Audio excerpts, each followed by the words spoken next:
And then we can make a start. Okay, perfect. So my name is Sophia. I'm just hosting today's online training session for Rail Europe's weekly training sessions. Pleased to meet all of you as well, and glad that all of you are here to join our Japan by Rail training session.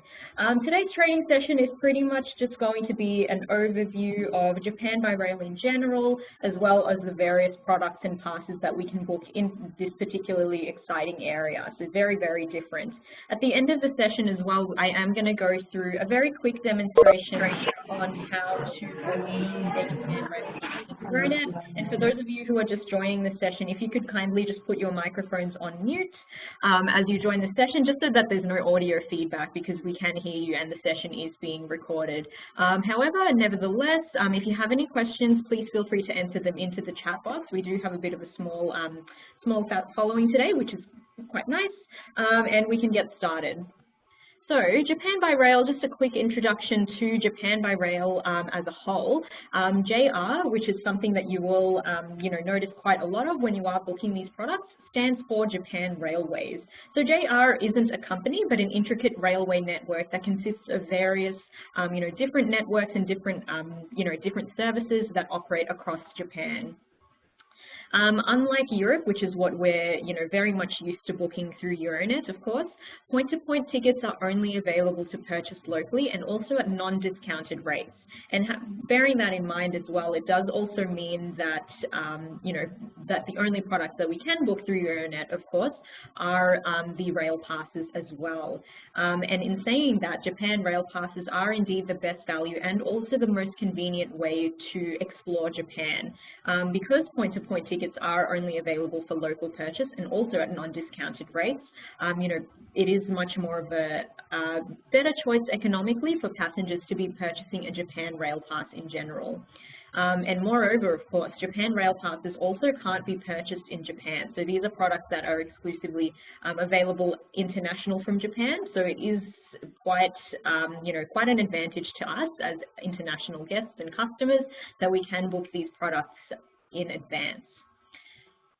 Logistically, now looking at the different points as well, bullet trains in Japan are called Shinkansen trains in Japanese, and these can also travel up to 300 kilometers or 184 miles per hour.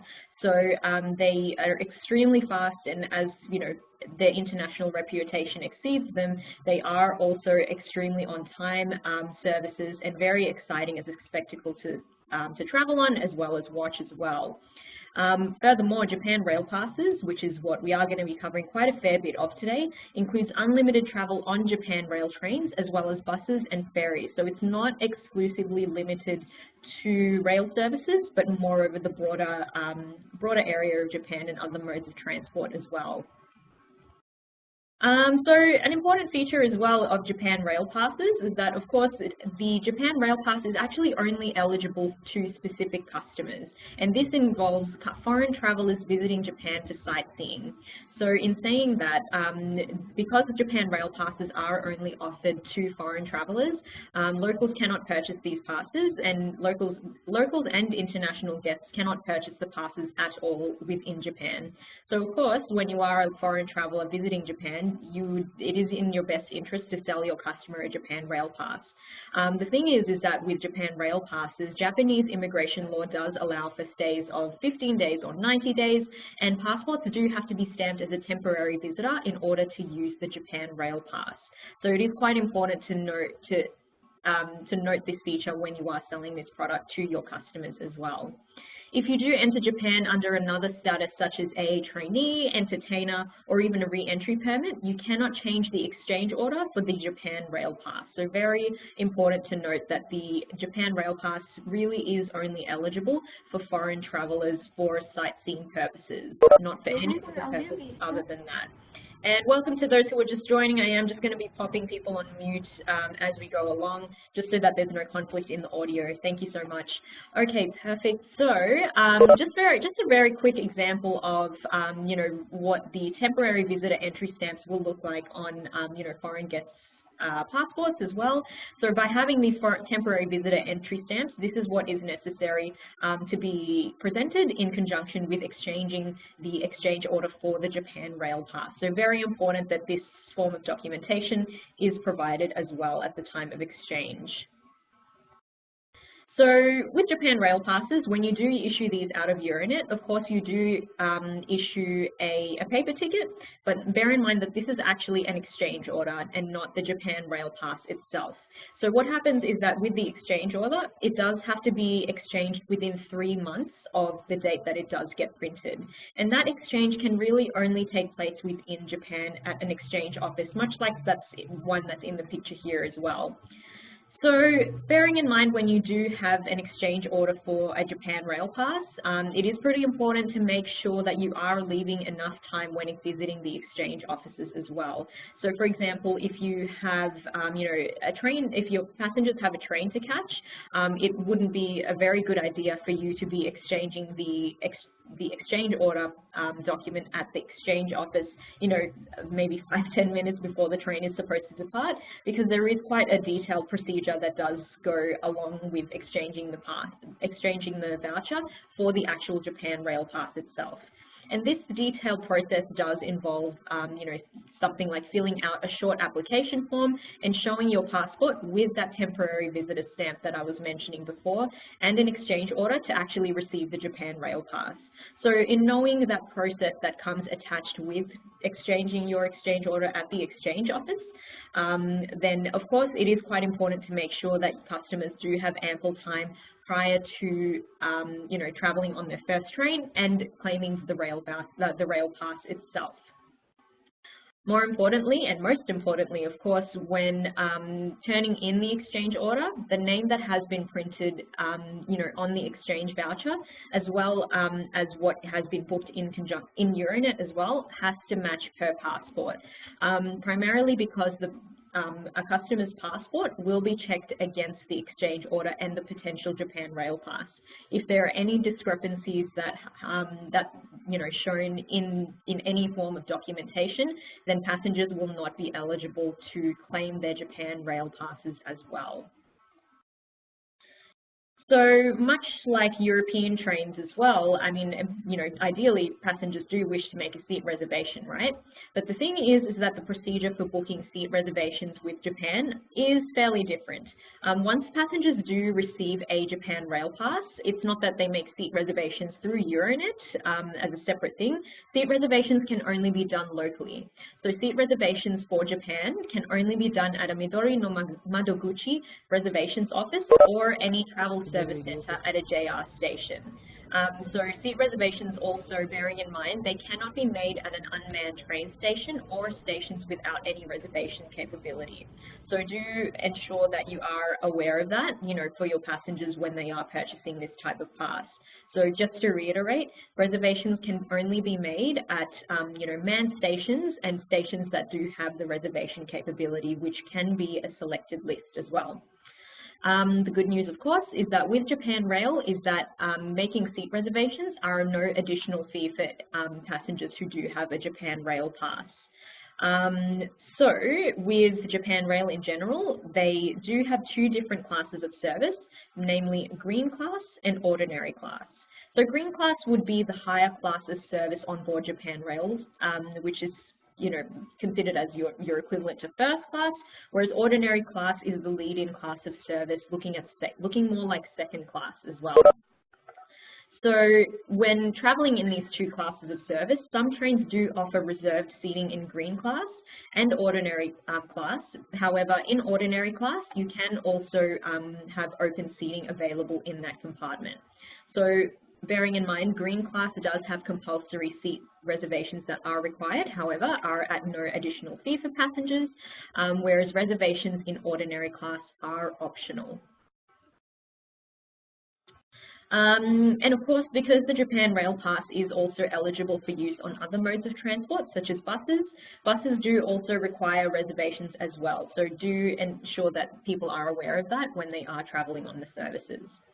Another thing too is that do check at reservations offices if a reservation is needed or if it is an additional supplement due to a particular train in Japan as well. So particular trains such as the Nozomi train and the Mizuho train lines are few that may require an additional charge.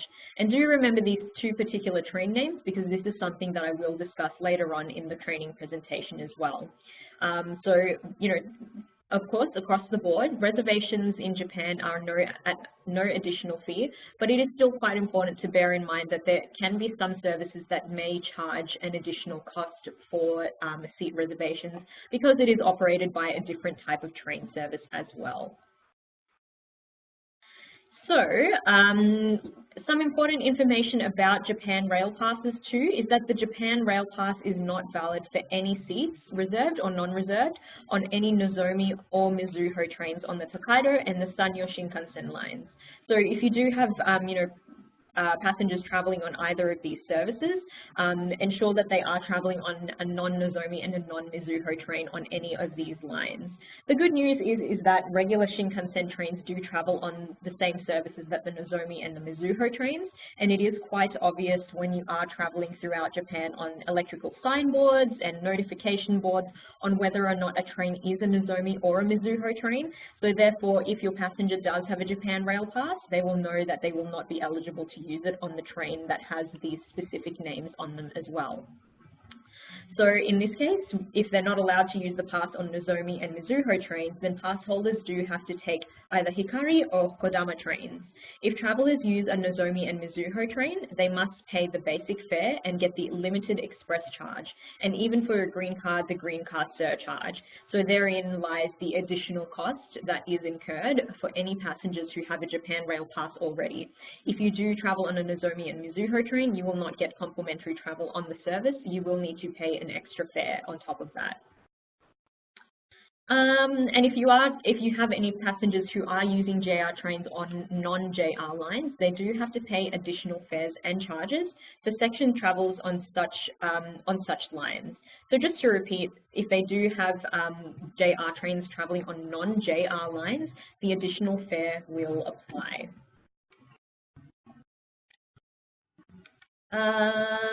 Let me just have a look.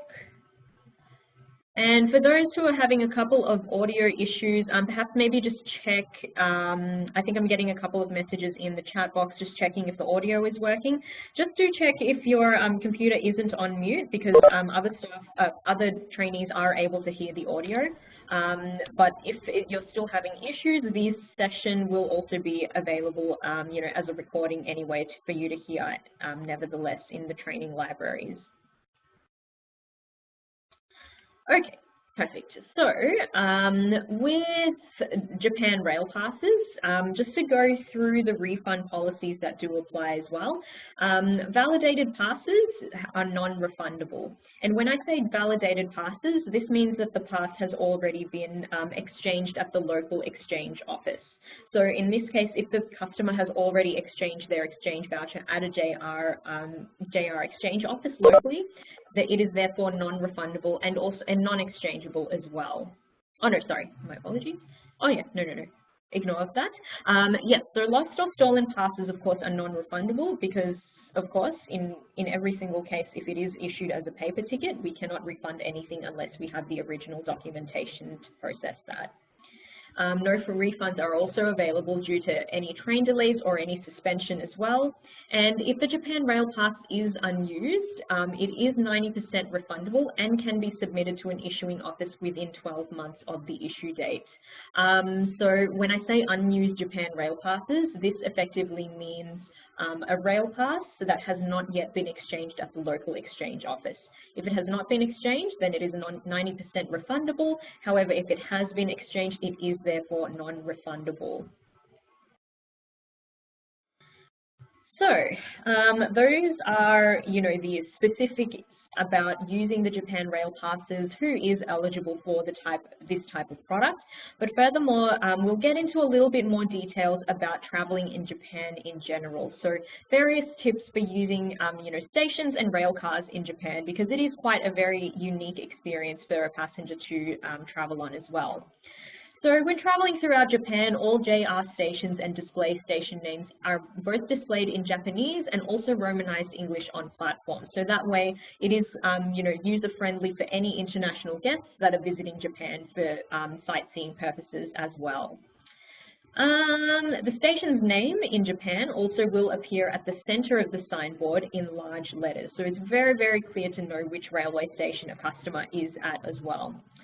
The names of the previous station and the next station are also going to appear at the bottom of the signboard in small letters.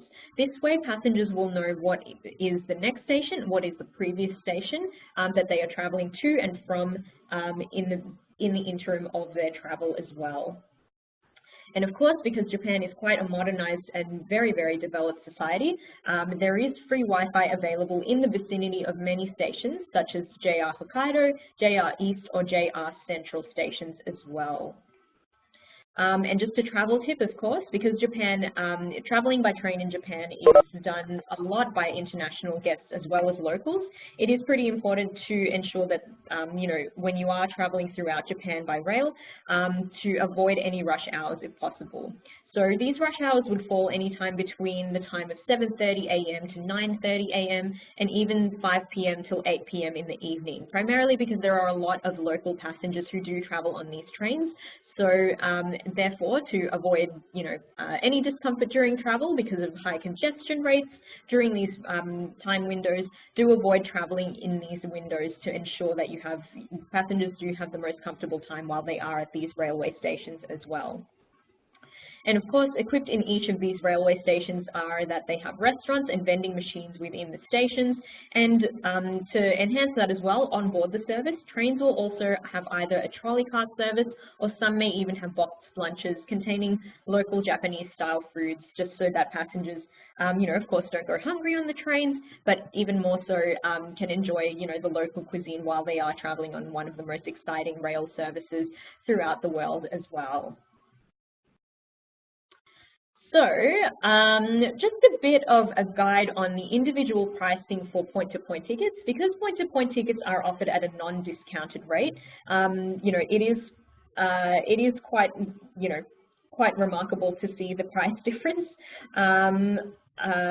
in terms of comparing between a rail pass versus point-to-point. So a very popular route that passengers do travel throughout Japan would be the Tokyo-Osaka route. It's a journey that operates every 30 minutes, and the journey time is something like 180 minutes. However, the point-to-point cost is roughly something like 246 euros, which is quite a lot in comparison to the Japan Rail passes in general. So with Japan Rail passes, the way that we issue these passes, let me just quickly bring up the information on Extranet. Japan Rail Pass. So even looking at a single sector, like the cost of a single sector, that is quite a high price that you would be paying. Whereas when you're looking at Japan Rail Passes, it is quite. Let me just bring this up. So Japan Rail Pass. It's definitely more cost effective for a passenger to purchase a rail pass instead of the point-to-point tickets. With Japan Rail Passes, they are offered on a consecutive basis, not on a flexi basis, but so the way that they work is that the validity period of a Japan Rail Pass is consecutive, and it starts on the date that the pass is actually first used. So of course, prices that are quoted in euros, but for more information, do check the prices attached to various product fact sheets, also available, you know, directly in Extranet on the Japan Rail product page itself. Let me just go back in there. And then, of course, any other various popular routes, you know, pricing for an individual ticket in Japan can get quite costly in general. And of course, like I said, it is more cost effective to get a rail pass and more worthwhile for your client's budget. So looking at the different types of rail passes, there are two different types of Japan Rail passes. So I was talking very, very briefly about the classes of service. So with Japan Rail passes, they are available in two classes, which would be green class, which is more of the superior class of service, and there's also ordinary class, which is considered as coach class or standard second class as well. So most JR trains also do have ordinary cars, and some long distance trains also offer green class. So it does depend on which train your passenger is traveling on whether or not both classes of service are being offered. But generally, you know, most trains will have both, or sometimes in some cases selected as well. If your passenger has purchased a Japan Rail Pass that is in green class, they are eligible to sit in either class of service. Ordinary class passengers can only sit in ordinary seats, much like if you have a second class rail pass, you will not be able to move upwards and travel in first class. However, if you do have the highest class of service, you know, on your rail pass, then you are flexible in traveling in any class of service that is equivalent or beneath the level that you have purchased as well. So as I mentioned from Extranet as well, the rail passes are valid for 7, 14 or 21 consecutive days for the Japan Rail Pass only. And this begins on the date that the pass is first used. So if I exchange my Japan Rail Pass on the 14th of March, for example, but don't actually start using it until the 16th of March, that's when my 7, 14 or 21 consecutive days will begin, when I take that first train as well. So, more importantly as well, clients do have 3 months from the issue date in order to turn in their exchange order and receive their Japan Rail Pass. So for example, if the exchange order has been issued on April 15, the client has then until July 14 to turn in the exchange order. If a client hasn't turned in their exchange order within 3 months of the issue date, the pass is therefore non-refundable and non-exchangeable and cannot be used. So once the starting date has been assigned to the rail pass, of course, it cannot be changed at all. So that was just some specific information about the Japan Rail Pass, and logistical information about the product itself. Then in that case, there are different types of rail passes that are issued for Japan. So there isn't just the one Japan Rail Pass. Actually, let me just rectify this information, because this is obviously not relevant. It is only relevant for our Australian customers. But with Japan Rail Passes, there is of course the General Japan Rail Pass, which covers the entire Japan Rail network. And that particular rail pass is eligible for validity periods of the 7, 14 and 21 days. However, if you do have passengers who are traveling to specific areas in Japan, there are specific rail passes that are eligible for that. So I'm just going to cross out the JR East Pass because it is not a product that we can book or issue from Euronet. However, there is a specific area that passengers can use their Japan Rail Passes. So if you do have passengers who wish to purchase a JR Hokkaido Pass, various sites that they could see would be, well, it would be in the northern part of Japan. Various popular sites that they'd be able to enjoy in that particular area would be in Sapporo, which would be part of the Snow Festival, Hakodate, which is full of a lot of history and rich culture, and then also Kushiro in Hokkaido, which has a lot of national parks and wildlife sightings as well. More popularly too, we do also, and you can also purchase for your customers, a JR Kansai Wide Area Pass, which is this section right here covered in yellow as well. So it's a very popular area primarily because it, encompasses travel through Kyoto, which has a lot of historical temples, people from around the world do come and visit and view as well, travel through Osaka, and then also Nara, which is a very popular destination for people to visit, the local deer and the wildlife there as well. But then, and furthermore, like I can continue on with all of the individual rail passes, but a very important thing to note is that if you do have passengers who do wish to do one of the most popular sectors in Japan, which is the Tokyo to Osaka route, then of course, because Tokyo is located here in, the central part of Japan, and Osaka is located, a little bit outside of that, the best type of pass and the only type of rail pass that they would be eligible for would indeed be the Japan Rail Pass, because it does cover multiple regions. If you were to purchase, for example, a Kansai Wide Area Pass, it would encompass travel in Kyoto and Osaka, for example, just as popular sites. However, it won't cover the travel that you need to get to Tokyo in general as well. Okay, so just specifically looking at the JR Hokkaido Pass, the JR Hokkaido Pass is very popular in the sense that it offers, travel through to various destinations that includes wilderness, thrilling landscapes and forests, mountains and lakes. And most of these areas are located in calderas of dormant volcanoes. So very exciting and very different destination that you would see for passengers. That is extremely contrasting to the fast-paced lifestyle of Tokyo itself. So highlights of traveling throughout Japan's Hokkaido region would be to, celebrate a winter wonderland at Sapporo Snow Festival, enjoy remnants of British and Russian history in Hakodate, and sight even red-crested cranes in the Kushiro wetlands in this specific area as well.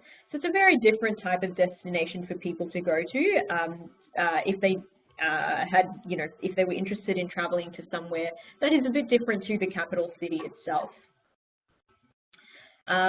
For more of that history side of things, and the contrasting lights of fast-paced Japanese lifestyle and history and culture, you can even recommend the Kansai Wide Area Pass as well.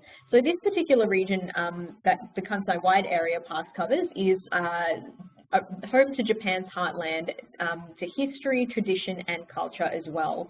So Kyoto is a very popular destination for people to travel to, but it was a new capital built away from the clutches of the powerful clergy, which boasts the history and the way of tea, honing in the cultured, arts of the finest Buddhist iconography and poetry. So very much embedded in culture itself there.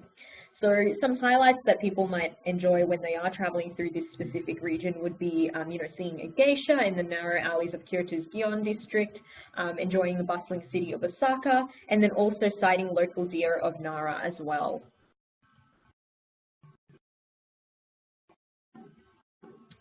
Or if you have passengers who are interested in something slightly different, you can recommend the JR Northern Kyushu and Kyushu Pass as well. So it's a different type of landscape that your passengers would be traveling to as well. So Kyushu's mild climate, blue-green seas and citrus trees create the region into Japan's Mediterranean area. So very, very different to what a customer might expect when traveling through Japan as well. So region highlights in Japan would include, enjoying the party atmosphere of Fukuoka's street stall restaurants, discovering Nagasaki's history before and after the atomic bomb, so very exciting and very, profound historical sites to visit.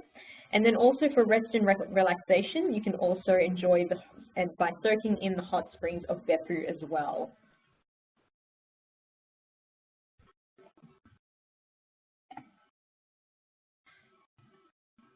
So now traveling to a different area of Japan, the JR Shikoku Pass is also quite an interesting one to take up, particularly because of the different regions and areas that it covers as well.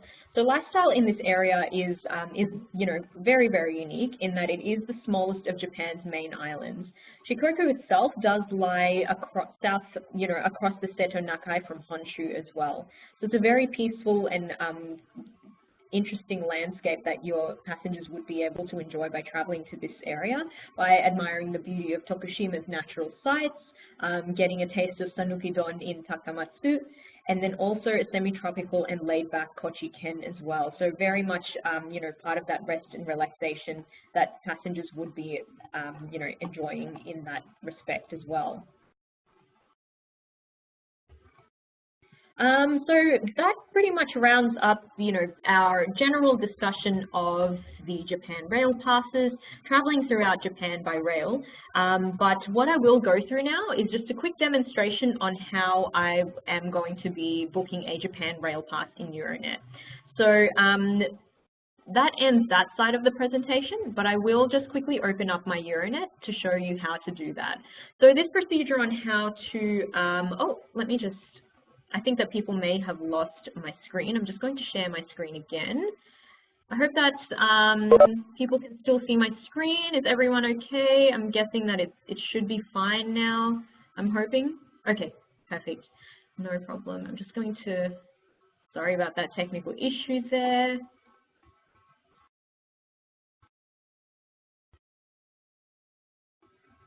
Okay. No problem. I think I might just quickly display each of the slides because I think that the screen sort of lapsed in its presentation earlier. But the last couple of slides that I covered before the screen lapsed was the JR Shikoku Pass, and then furthermore the Northern Kyushu and the Kyushu Pass as well. So we will be uploading a recording of the session on in the training library as well for those who missed out on the display on the screen anyway. But I'm guessing that everything is now available. That's great. I'll just go through the demonstration on how to book this directly via Euronet. So just bear with me one moment. Okay, so to book a Japan Rail Pass in Euronet, it is the same practice for every single Japan Rail Pass product in general. So once you know how to follow this procedure, then it is quite straightforward from there on. So of course, whenever you're booking a Japan Rail Pass, you would start off with your new bookings. One second. Having a couple of glitches. So as usual, whenever you're starting a new booking, you do need to enter the departure date from that country and enter the agent name, and then the fastest way to find that information from there on would be to enter, to click on product tree. So in this case, I have a passenger leaving, traveling to Japan, leaving Australia, which is where I'm calling from, on the 29th of April, 2018, okay? So in this case, I'm just going to put a test in agent name because this is a test booking. And from there on, you would be able to proceed by clicking on product tree, which brings you directly to the various products that you can book via Euronet.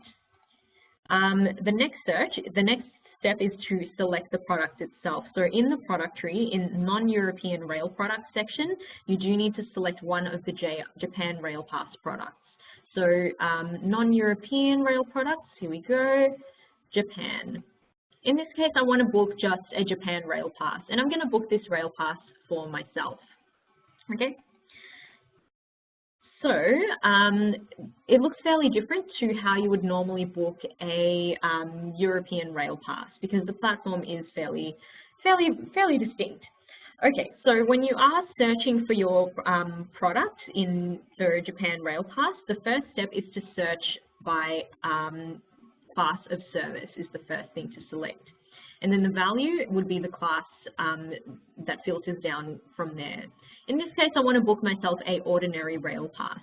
So by adding, search by class of service and then filtering it specifically to display passes of ordinary pass, then I would click on then add in order to add these selections directly into this little box over here.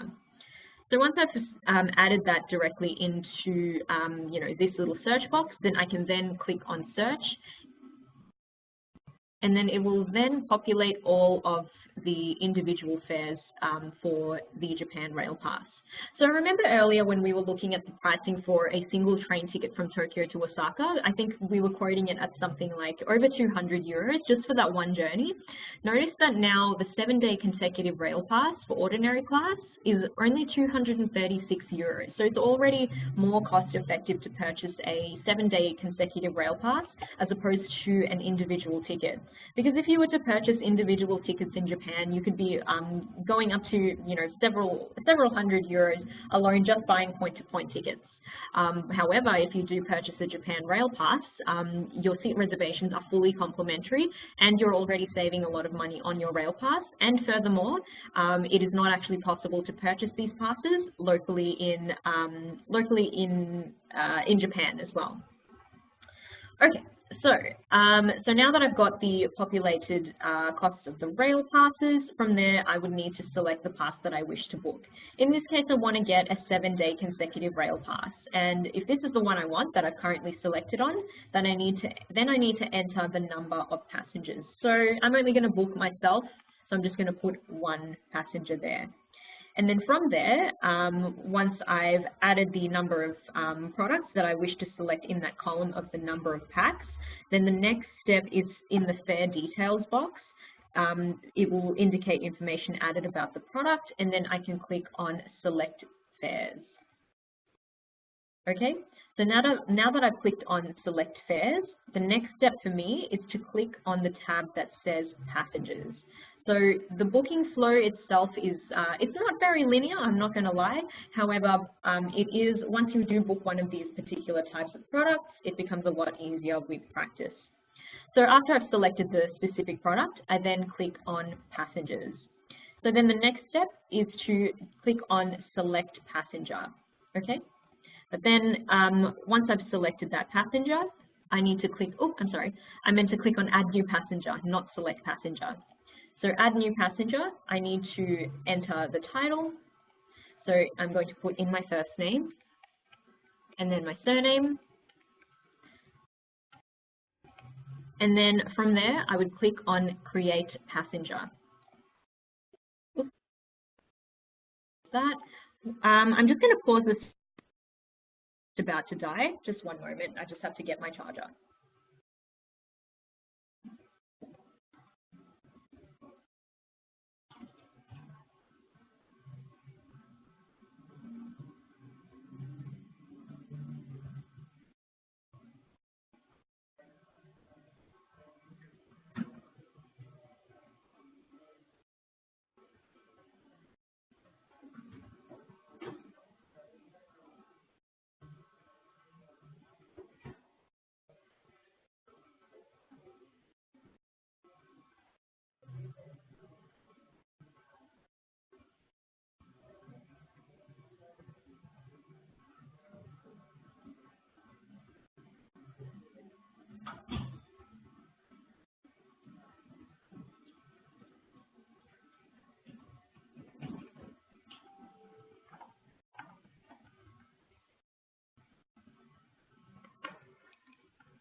Okay, thanks so much for your patience, everyone. Apologies about that technical glitch there.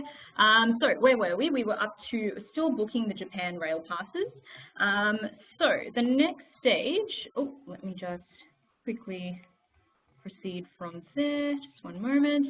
Okay, so after I've added the passenger, added that new passenger into the booking in Euronet, I've successfully created that passenger. So you may see now that I've got the name and also the last name entered in those details there. Okay. Oh, perfect. So the next step then is that now that I've created my new passenger, then the next tab that I need to click on is booking details. So after I've clicked on booking details, I then have to click on the drop-down box that says select booking details, and then from there I do need to select the product that I want. And in this case, the product that I want, of course, in question is the 7-day consecutive ordinary pass. Okay. So now that I've selected that specific product, then I need to click on the associated passenger field and then select the passenger that I've created in the description field in that drop-down box right there. So now that I've selected my passenger, the last step is confirm. And then by confirming, I basically assign this passenger directly to the specific product that I have booked as well. And then from there, the last, closing toward the end, the next stage is that I click on the tab that says Booking Recap. So from there, I would review all of my information and then click Next. So just to summarize, roughly where we were at and how the process goes is that the first thing that you need to do, just basically everything that we've done so far, is that you would select the product that you require in product selection, assign the or create the passengers that are going to be booked in conjunction with that product, and then in booking details, you need to assign the associated passenger to that product. And then the last tab that you would click on is that Booking Recap tab. Okay. So now I'm happy with all of these details. I've got the 7-day consecutive pass for this passenger, who in this case is myself, in ordinary class, and then I will click Next to proceed from there. And notice that, of course, the product only ticketing option is paper. So all of these products are only available as E2 paper. So then I'm happy with all of this information. I don't require anything else. I can then click on next.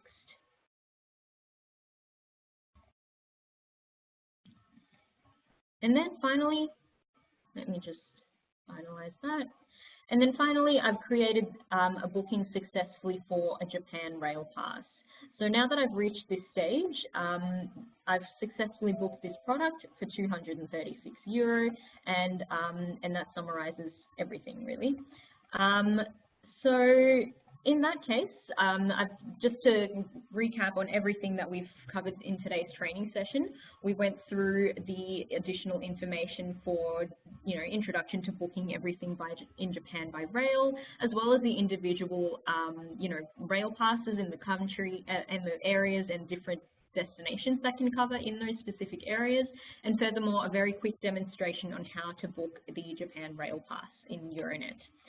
The last thing that I will just briefly bring up is just to, I invite all people who are joining in this session to review the product fact sheets directly on Extranet if they require any further information for Japan Rail Passes. So this would be found in the non-European travel section and under Japan. And under each of these product fact sheets, there are individual, landing pages for the various passes that we can book through Euronet.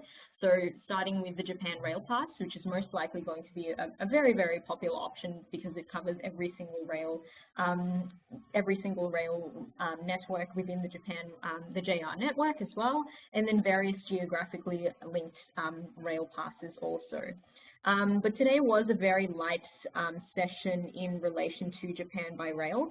I will actually end the session there, so I do want to just, say thank you to all of those who have joined the session today. There will be a recording available in the training libraries as well as a link as well. But in that case, I will end the session and just sign off on my audio. However, I will stay back just for the next couple of minutes to answer any questions that people have entered in the chat box during the session. Otherwise, thank you so much, and looking forward to seeing you all next week for next week's training session. Thanks again.